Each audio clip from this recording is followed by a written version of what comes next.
So let's make a comparison diagram.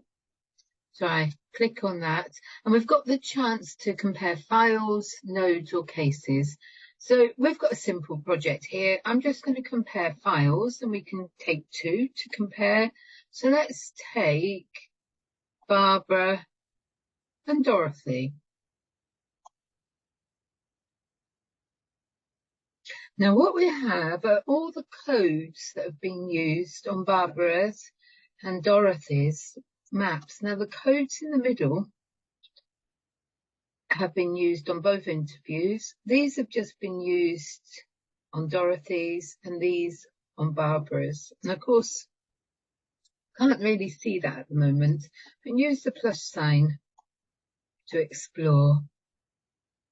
And because there's a lot of codes here, we'd need to do that and look carefully. So if we wanted to look and say, yeah, let's look and see what's been said about water, or water text search.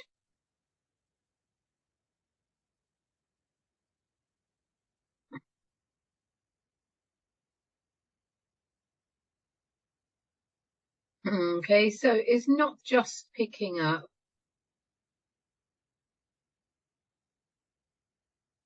Barbara's and Dorothy's, we've also picked up Charles's interview. But nevertheless, this can be a good way if you are comparing interviewees and to get a good handle on who said what. Because sometimes you have people that talk a lot in the interviews, they're very helpful, but their views can easily become more dominant then. And so comparing across interviews can be a way of being more aware of the input of every single participant. But we need to compare 2 by 2. So lots of choices in NVivo and lots of charts that can be made.